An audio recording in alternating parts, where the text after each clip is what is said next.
Hi everyone, and welcome back to my YouTube channel. Today we're making another recipe from Nadiya's book.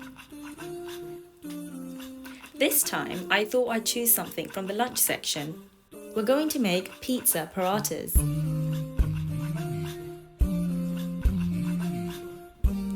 Before we get started, I wanted to remind you to subscribe to my channel if you haven't already.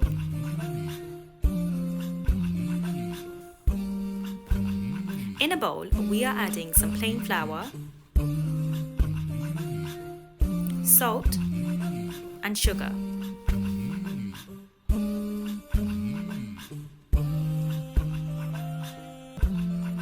You can find the exact quantities for this recipe in the description box below.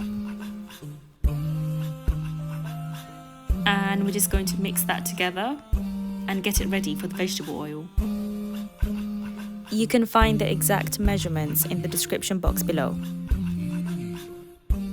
So you need to mix the vegetable oil in really well and then create a well in the center and pour in some boiling water.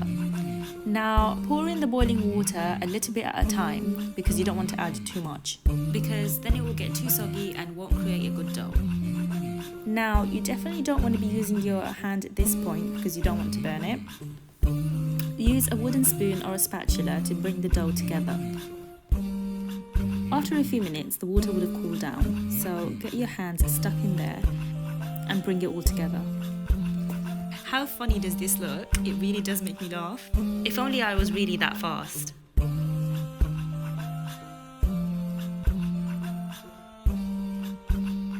Drop the mixture onto a work surface and knead until you have a smooth dough. This should take a few minutes. Pop it into the bowl again and leave to rest, covered. Meanwhile, you can make the filling and dip. To make the filling, put tomato puree, oregano, cheese, and garlic into a bowl and give it a good mix. I think the cheese should have been grated a little bit finer. If the cheese was a little bit more fine, it would have been easier to spread in the paratha. To make the dip, add some cream cheese, yogurt,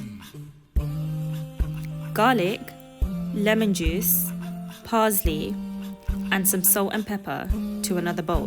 Mix it together and leave it in the fridge.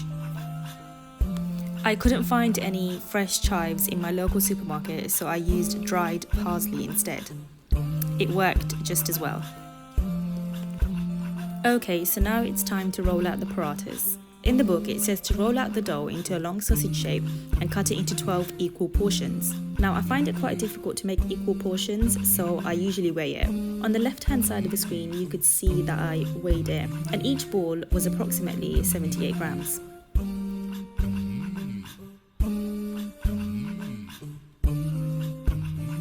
You need to take one ball and roll it out. This is the first roll, so it doesn't need to be too neat. You need to roll it out as thin as possible. Take a teaspoon of the tomato mixture, which should be like a paste, and spread it lightly all over the dough. And then you need to roll the dough inwards like a Swiss roll. As you do this, make sure you pinch and stretch it at the ends as you go along. And then you need to roll it inwards to create what looks like a cinnamon swirl. Make sure you tuck the end into the base. This part is really important. I had a few goes before I mastered it.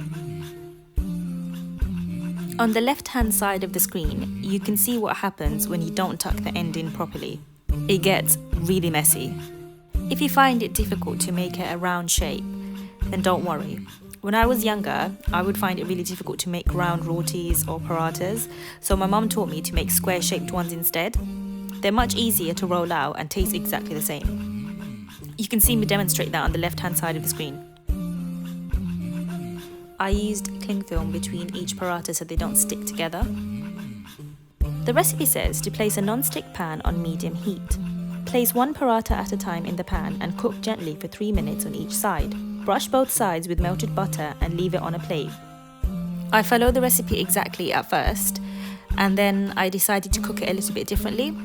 Instead of brushing the parathas with butter after taking them off the heat, I brushed the pan and the paratha with the melted butter whilst it was still cooking. I felt like that just worked a little bit better for me.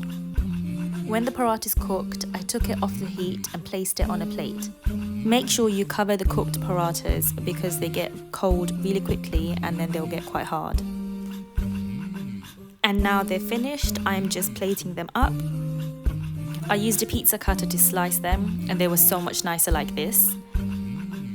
The dip goes so well with this because the paratha is so lovely and warm, and then the dip is just so nice and cool. When I make this again, I think I'm going to add some chili just to give it a little bit of a kick. I can't wait to make the dip with chives when I can finally get my hands on a fresh bunch. Thank you so much for watching. Bye!